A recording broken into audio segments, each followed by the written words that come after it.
मैं हूं खेवना Joshi, doctor Baba Saheb Ambedkar open university की स्टूडेंट और यूजीसी द्वारा चयनित एनईपी सारथी, साथ ही में टीचर्स यूनिवर्सिटी की एलुमनाई और प्रेरणा एंड एक्सपीरियंशियल लर्निंग प्रोग्राम की मेंटोर। आज मैं आई हूँ कुंभासन गांव में। Read I forget, I right I remember, but when I do I learn. मैं जब कोई काम करती हूँ तभी मैं उसे अच्छी तरह से सीख पाती हूँ, और खेलते खेलते सीखना हमारे आनंदमय सार्थक छात्र जीवन को भी सही बनाता है। एनईपी 2020 में activity based learning, experiential learning और खेल को बहुत ही ज़्यादा प्राधान्य दिया गया है, इतना कि उन्हें को करिकुलर एक्टिविटी में से हटा के अभी उन्हें मेन करिकुलर एक्टिविटी, यानी जितना इम्पोर्टेंट हमारा सब्जेक्ट लर्निंग है उतने ही इम्पोर्टेंट हमारे खेल है, उतना प्राधान्य दिया गया है। खेल कूद से न केवल शारीरिक विकास होता है, अपितु मानसिक, कॉग्निटिव, साइकोमोटर, इमोशनल डेवलपमेंट भी होता है। बच्चे न केवल जीतना सीखते हैं, अपितु हारने के बाद उसके साथ कैसे कोप करना है, हारने के बाद फिर से कैसे खड़ा होना है, अपने दोस्तों की हेल्प कैसे करना है, यूनिटी कैसे रखनी है, वो सारी चीज़ें सीखते हैं। खेलने से हम स्वाभिमान, विनय, साहस, शौर्य, विविधता, एकता, श्रद्धा, विश्वास, नवाचार, जिज्ञासा, करुणा, सेवा, स्वतंत्रता और कर्तव्य जैसे और अनेक मूल्य सीखते हैं, जो हमारे रियल लाइफ में हमें बहुत ही ज़्यादा यूजफुल रहते हैं। तो आइए कुंभासन हाई स्कूल के बच्चों के साथ हम खेलते हैं इंडिजिनस गेम्स, ऐसे गेम्स जो भारतीय हैं, मूल भारतीय हैं, कभी हमारे आदर्श खेले होंगे, आज हम उन्हें खेलेंगे।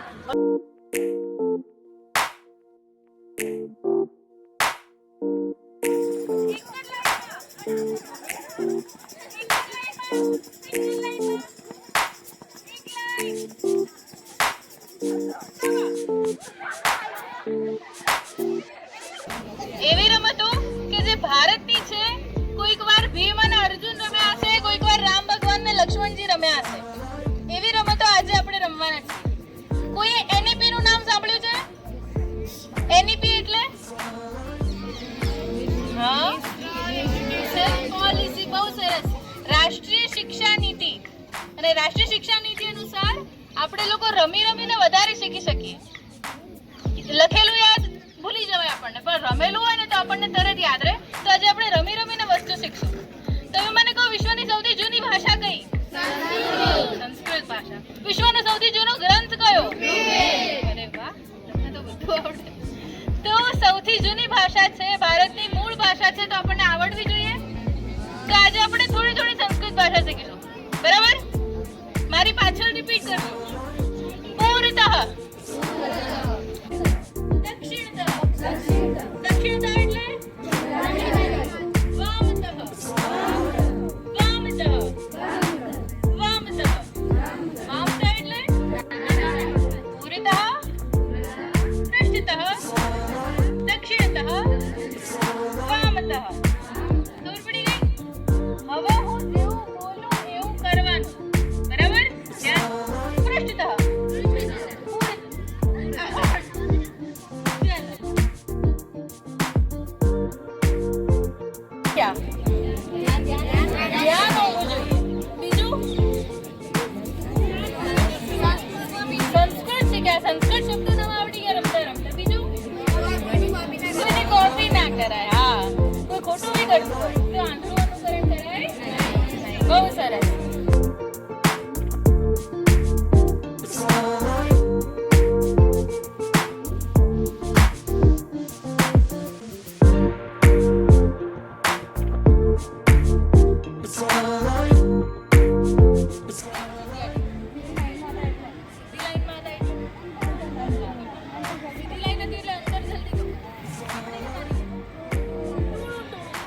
બી પડે, પગ ઘસાતા હતા, કાંકરા વાગતા હતા, રેતી ચોટતી હતી, હે ને? તો અમુક વાર એવી પરિસ્થિતિ આવી જિંદગીમાં કે કાંકરાએ વાગે, રેતીએ ચોટે, દબાઈને જવું પડે, ઝૂકીને જવું પડે, ઘસડાઈને જવું પડે. પણ જો એવો બી રસ્તો હોય આપણા સારા માટે, જીતવા માટે, તો એવા રસ્તેથી બી જવું પડે.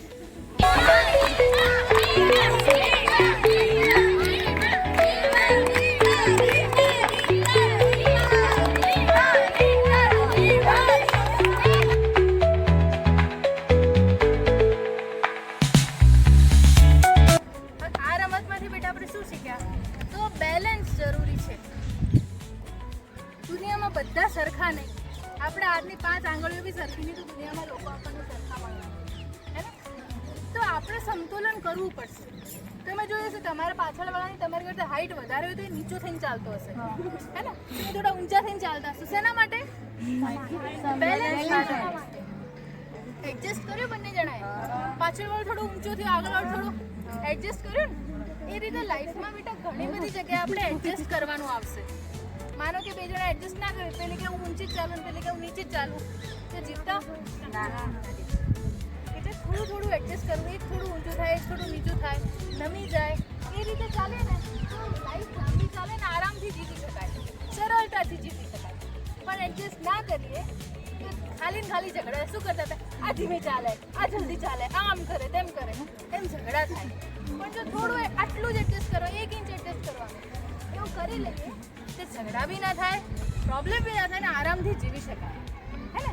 તો આ બધી રમતોમાં આપણે આ બધી વસ્તુઓ શીખીએ કે બેલેન્સ જરૂરી છે. એવું બધી જગ્યાએ. એવું નહીં કે ખાલી ભણ કરીએ, રમીએ જ ના તો કેવું થાય? આપણે થાળીમાં બધું ખોરાક હોય તો શાકની અંદર મરચું મીઠું હોય તો સારું લાગે ને? એકલું મરચું ખાવા આપ્યું હોય તો, એકલું મીઠું ખાવા આપ્યું હોય તો ભાવે? બધું ભેગું હોય, સરખું હોય, સમતોલ હોય ત્યારે આપણને ભાવે. એટલે બેલેન્સ કરવું સૌથી વધારે જરૂરી આપણને. તો આ ગેમમાંથી આપણે શીખવાનું કે બેલેન્સ સૌથી વધારે જરૂરી. મજા આવી? ખૂબ સરસ. પટી ગયું.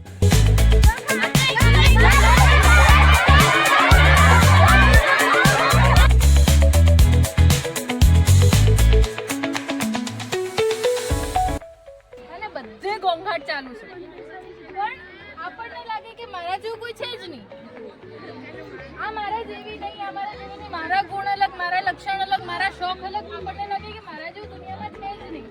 પણ આપણે થોડી મહેનત કરીએ, થોડી પ્રેક્ટિસ કરીએ, થોડું શોધીએ તો આપણને આપણા જેવા લોકો મળે, આપણા જેવા લોકોનું ગ્રુપ મળે. આપણે એમના જેવા જ. આપણે એક લખણના રાખીએ તો બધા ભેગા થઈ ગયા ને? ક્યારે થયા? શોધ્યું. ફૂલ હતા તો બધા ફૂલ જોડે આવી ગયા. મળી શકે એવું છે નહીં કે આપણા દુનિયામાં કોઈ બીજું છે જ નહીં. આપણે જો શોધવા હોય તો મિત્રો શોધવાથી મળે. રાષ્ટ્રીય શિક્ષણ નીતિ 2020 બાળકના સર્વાંગી વિકાસ માટે ભારતીય રમતો અને એક્ટિવિટી બેઝ લર્નિંગ જાણવા મળ્યું છે કે શિક્ષણને માત્ર પુસ્તકીય જ્ઞાન સુધી સીમિત ન રાખતા બાળકના સર્વાંગી વિકાસને ધ્યાનમાં રાખે છે. આ નીતિ અંતર્ગત ખેલકૂદને સહ અભ્યાસિક પ્રવૃત્તિ ગણવાને બદલે મુખ્ય અભ્યાસક્રમના અભિન્ન ભાગ તરીકે સ્વીકાર કરવામાં આવ્યો છે, જે શિક્ષણ જગતનું મહત્વપૂર્ણ પરિવર્તન સૂચવે છે. ખેલકૂદ દ્વારા બાળકનો માનસિક વિકાસ તો થાય જ છે, પણ સાથે સાથે એનો માનસિક વિકાસ પણ ખૂબ જ મજબૂત બને છે. તેનામાં સંતુલન, ભાવાત્મક, સામાજિક જેવા ભાવ સ્વાભાવિક રીતે વિકાસ પામે છે.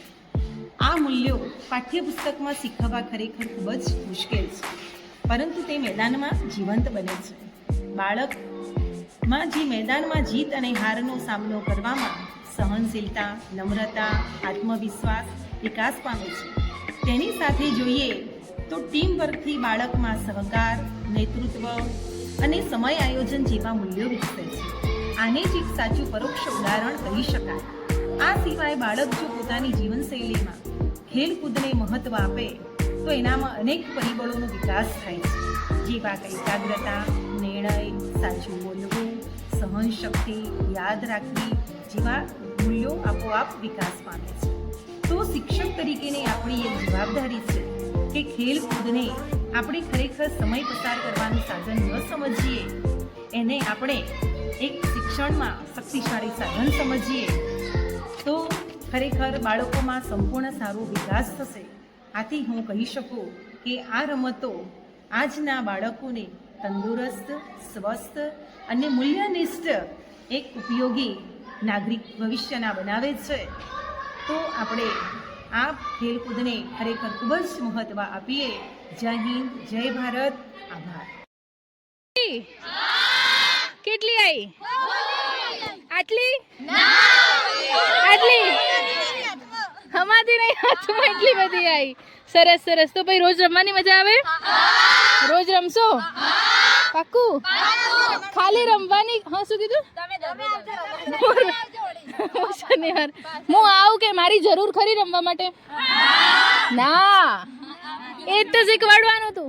કોઈ સાધનની જરૂર નહીં, કોઈ શિક્ષકની જરૂર નહીં, તમે જાતે બી રમી શકો એવી હતી ને રમતો. ખાલી રમવાનું કે રમીને શીખવાનું? રમવાનું બી ખરું અને તો રમશો ને? ચલો એકવાર જોરથી ભારત માતા કી જય.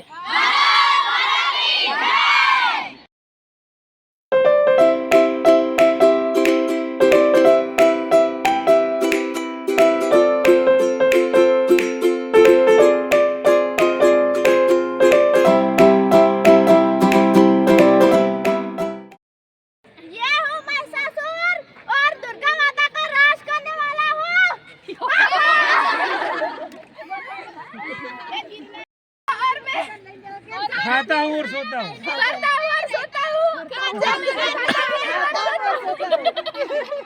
मैं कल